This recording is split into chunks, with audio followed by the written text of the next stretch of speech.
Hi, everybody. Welcome out to another episode of Windshield Time at Mountainland Supply. I'm Joey. I'm here, of course, with Spencer, the man of sorts, Mr. Shorts. Yeah, that's me. 4 more words. I really love this. Me too. We're joined by Brandon Keetch. Hi, bud. Hi. And Shandon Shepard. Hey, bud. Hey, love doing this as always. I asked Shandon and Brandon to be here today because I wanted them to give us their take on one of our core values. So at any company, your company is your people.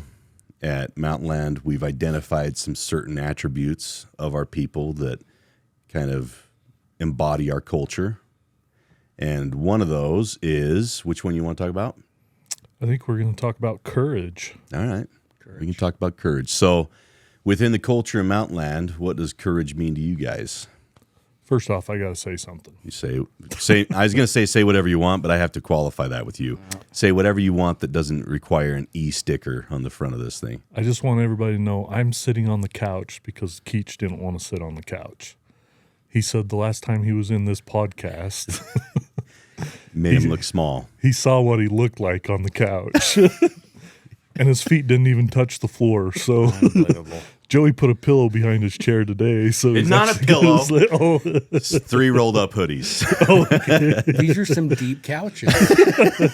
They're relaxing couches. They may not be conducive to podcasting, but we work with what we got. We do. Yep. And I'm okay. You need a cigarette I'm okay. paper to stand on? No. I'm good.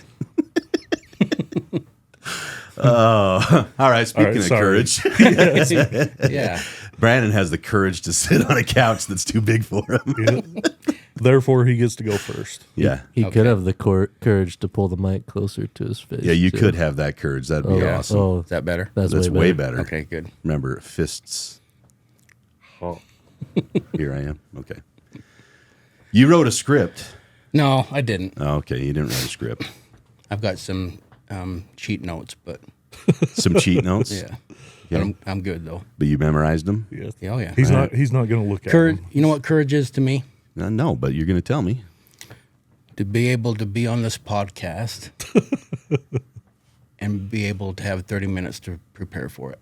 I love it. Yeah.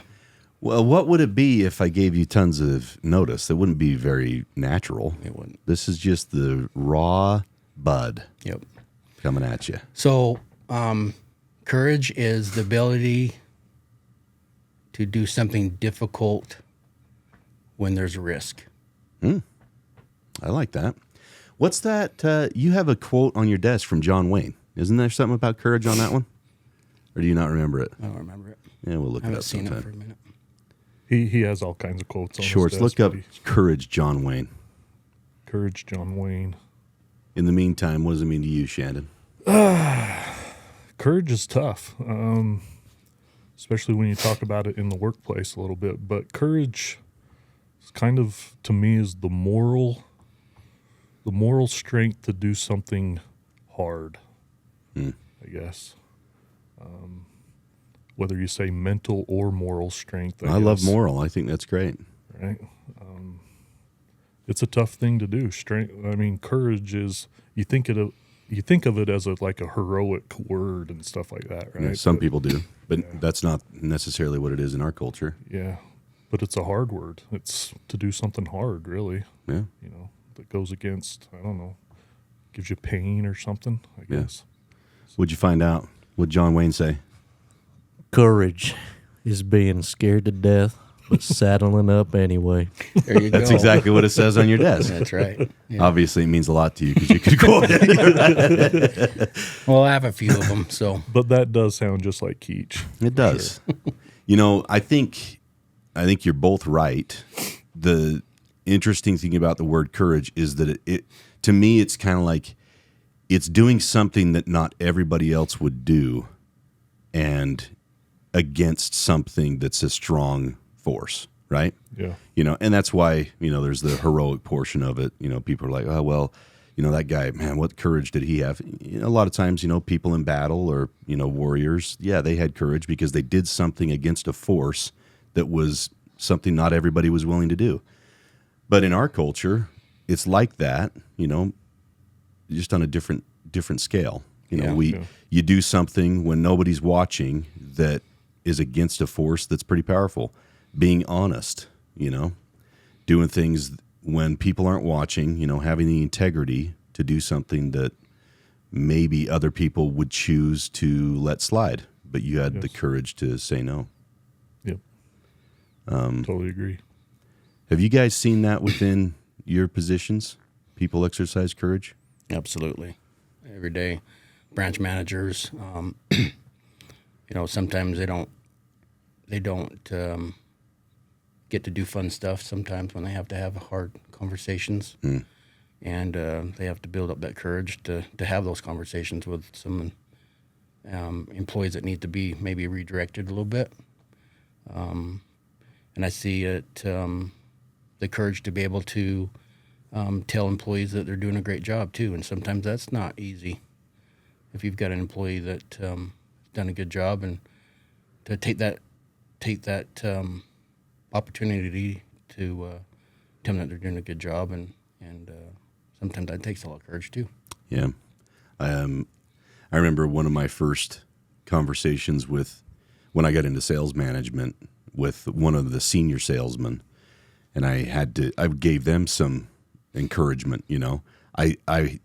I struggled with that because I felt like I probably wasn't worthy to tell them that they did a good job, because they'd been in that position much longer than I had, and they knew a lot more than I did. They were a mentor to me, and to go to them and say, hey, that was awesome what you did there. I don't know. It kind of felt like, who am I to be giving them praise? Yeah. Well, when I think of courage too, I think about it back in my sales days, even with customers, right? It takes a lot of courage to go into new customers and gain their trust, and having the fear of rejection, right? I think about that all the time when I was in sales. But to be successful, you got to have that courage to just walk in there. I always remember the story about Mr. Calvert having that one. I don't remember the customer, but he went in there 2 or 3 years every week, and then finally became one of his biggest customers. Yeah. So Spears Plumbing. Spears. Yep. Yeah, you and I'm sure I've talked about it with other people too, but sales is an interesting position because you're asking somebody to accept rejection all day long, right, and then expect them to be a normal person. Right. Yeah. I mean, a lot of really successful salespeople get a bad rep, for not following certain processes and whatever. Well, that's probably their weakest thing that they do is processes. But you're also asking them to do extraordinary things. And one of those is to go into a customer that you don't know, you have no history with, and asking them to do something for you, and then being okay when they tell you no, and wiping it and going to the next person and asking them to do the same thing. Yeah. It's kind of it's a weird thing that we ask of people. And some people are really good at it. Yeah. How about you, bud? I love listening to the two of you just go on about this. Because it takes up time. Yeah, you don't have it takes to talk. up time. I don't have to talk. I get to look at you guys. No, one thing I would say is courage in Mountainland's culture generally is awesome. I mean, all of us now, I should say this now because back in the day, I wasn't always comfortable to go to who my supervisors were all the time, or, as a leader, you want your people to be able to come to you, have the courage to come to you, have the courage to say what's on their mind, speak up if it's something that they're seeing that we're not seeing. And I have that. You guys have gave me all that, right? I have no problem going to the executive team or anyone in the company about anything that I have on my mind. I know they're not going to judge me. I know they're not going to tell me I'm a idiot. And they might tell me I'm even an though idiot. you are. Yeah, exactly. But having the company culture of being able to say what's on your mind and speak up is huge, and brings out the culture here at Mountainland a lot. I agree. I think people feeling comfortable enough to be honest with one another is super important. And not just being, there's a difference between being honest and just, being someone who's brash and rude and mean. I think a lot of people, a lot of times, they try and use honesty to excuse their behavior. Like, well, I was just being honest. If you can't accept that, then that's on you. No, you can be honest and still be a kind person. Jamie Utley always says to be clear is to be kind. That has nothing to do with being rude to people. Yeah. And I think there's a difference in some generational ideas of being open and honest too, and the good thing about that is that we learn from what people did before us, and we get to see what things work and what things don't work. Yeah. But I think the great thing about this company is that there's so many people that care about having the courage and being honest that you really don't have to push them to do it. If you do have to push them to do it, they probably don't belong here. Yeah. But most of our people, they're accountable enough that they just say, hey, you know what? I screwed up on this one. Okay, wipe it. Figure it out next time. Exactly. It also reminds me of, I've actually been reading. I know that's probably shocking to a lot of you guys. Words? Yeah, you Not believe just that? magazines? Those magazines don't have words. No, just You make up your own words? yeah, you make up your own words. What an idiot. Anyways, I've been reading some leadership books. Quentin's gave me a few, Ben and stuff. And sorry, I actually can't remember the name of this book, but Just talk about it. I'm sure I'll remember it. yeah, the author is Bill Treasurer. I remember that. And he actually talked about courage in the workplace, and 3 words that kind of come to his mind, and that's of courage, and that's trust, tell, and I'm trying to think now. Is it like Tell? Yeah, So tell, not tail. yeah. There was 3 T's. Obviously, I didn't read the book good enough. You'll figure it Right, out. I know.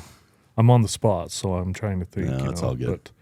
But, and that's what you do need in the workplace, though. You have to have trust in everybody, and be willing to tell what it is that you're trying to accomplish. Yeah. So, the other T, I guess I'll think about that right now. You make one up, we wouldn't even know.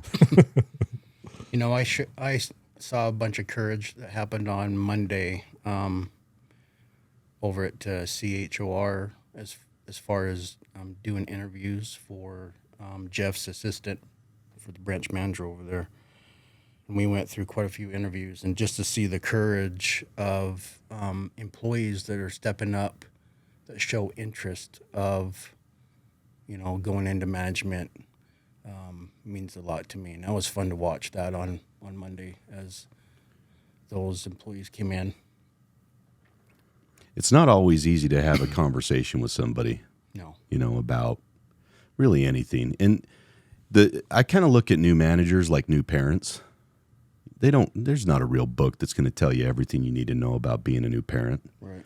You almost just have to do it and then figure it out as you go. Right. And, there's a few resources that we try and give managers, but you really don't know anything until you're in that situation and you have to have that conversation with somebody. Your first redirect, your first praise, your first hire, your first fire. Once you do those things, then you're kind of battle hardened a little bit and you understand, all right, I kind of screwed up on that one, or I need to do this a little bit different. And the best part about it is we've all been there. Right. And we all know, like, that part sucked, but you can fix it. Oh, the one thing that's wonderful about Mountainland too is that we have such great leaders that they can fall back on too. Yeah. They need that. Well, because everybody's been there. Right. I'll call out Eli Medina right now. He's obviously the new branch manager at HVSL, and he's been asking me so many questions of how to do certain things and stuff like that. And he always hates my answer because I always tell him a lot of it is just repetition, and you don't know how to do it until you get into the situation, really. Yeah. unfortunately, there's a lot of things that way of being a leader or a manager or whatever that, yeah, the bookwork and cues or whatever and stuff like that, yeah, you can do that kind of stuff, but the people aspect and the hard conversations and things like that, that's just unfortunately something you learn kind of as you go. You know what's funny is that when you say that, it reminds me that not everybody is meant to be a manager. Yeah. You know? And I think the coolest thing in life is when you finally realize who you are as a person and you accept it. You're like, you know what? I'm cool with being me. And maybe me is not a manager. Yeah. Maybe me is somebody who is happy as can be, and they work on the sales counter, they work in sales, they work in AR, they work, wherever, but they're just happy being them, and we reward them in those positions for being themselves. Yeah. There's not like this hierarchical thing where you have to, if I don't make it to being a manager, I'm nothing. That's not the case. Yeah. A manager is just somebody who has the aptitude to be a manager. And we've seen that many times. Yeah. Oh, yeah. I mean, We have drivers that's all they want to do is just drive, and they're loving it. Yeah. well, we're talking about the word courage. I mean, we've had people come to us and say, hey, this isn't me. This isn't what I'm good at, when a lot of people would just try to turn the other way and be, I'm just going to do my best, And you talk about courage. 'Cause it they- takes a lot yeah. of courage to Yeah, do it that. does. because they feel like they're a failure or something like that. That's not the case. They're just coming and being honest and saying, you know what, this isn't me. This isn't what I am good at. And they're performing against a really strong force of ego. Yeah.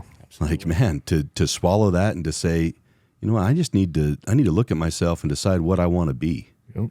And what I am today is not what I want to be tomorrow. And I need to have somebody help me do that. Yeah. And that goes sales and operations, all of it. Yeah. I mean, I can't do sales. I know that. Yeah. So But that's great because there's a lot of people on the team that can do it Yeah. and do it really well.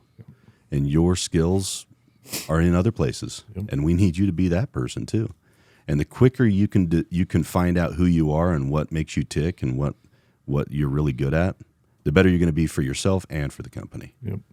So, and Absolutely. I think to kind of bring that all back, having the trust in those around you to know that they have your best interest in mind and they're being honest with you, that's the key to that. Like, ask for feedback.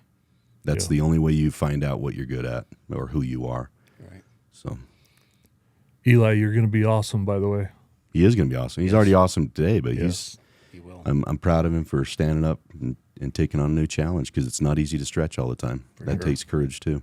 Yep. He's definitely a good man, but talking about courage, he's taken a lot of courage to step into this new position for sure. So Yeah, that's not easy. Yeah, that leap of faith is not easy. No. Courage, too, is something that we build on, right? It doesn't come all at once. It comes with our experiences in life. Yeah. We learn how to do things every day, and it's on a daily basis, yearly, and you just build on your experiences and situations, and that's how we build our courage. That's so hard, especially for younger people. And I know because I was a younger person. I'm not so young anymore. But I remember being so impatient for things and just wanting it all now, and then having people tell me to just pump the brakes. Like, it will come to you. Sure. You just have to go through these experiences. You have to go through those, the ups and downs and kind of that refiner's fire. And then once you go through it, then it's all easy. And you look back on it and you're like, man, I wish I would have just been more patient because I probably could have learned a lot more along the way. Right. Or learned a lot faster.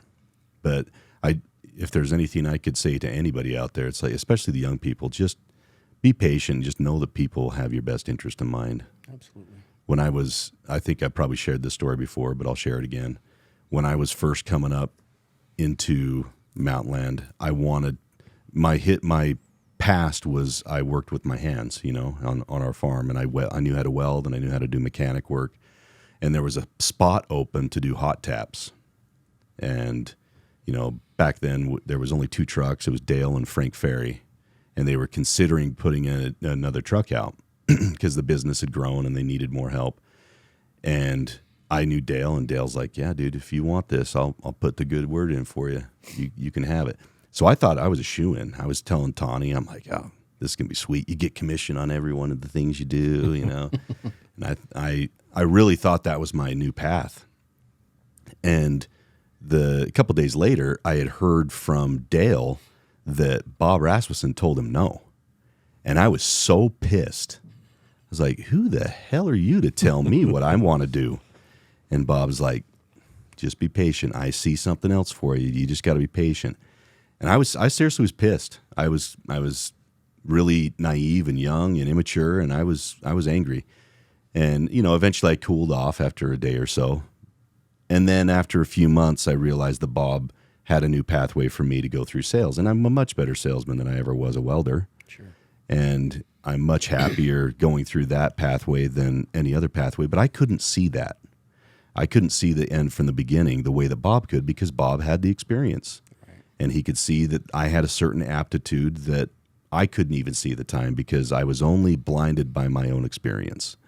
And, you know, when you finally learn to trust people and know that they have your best interest in mind, then you can really achieve a lot of great things. Absolutely. But it does take a lot of courage to kind of throw your ego out the window and say, all right, Bob, I believe in you. Courage and patience. Yep. Yep. All right, you guys got anything else to say about courage? Or you want me to let you go? I mean, I wish we could talk all day. Yeah, I bet you do. You know? How about you, bud? I'm good. Thank you for I know having you're me. good, but you got anything else to say? I love you, bud. He's already sick of me. I love you too. I love everybody here. I love you. Say it back. I love you. Okay, thanks. That's a lot of courage to say I that to know. me. That is a lot of It courage. is. I love you too. I love short saying it. Love it. Yeah, you do. All right, thanks guys for coming on. Thanks for being our culture. You guys are great examples of who we are as a company, not just in courage, but in every one of our core values. So thank you. Thank you. There's a Thank you. reason why I wanted you guys to do it. So thank you. Love this place. Love you too, bud. All right. All right, everybody. Thanks for joining us and sharing a little windshield time. We'll see you down the road.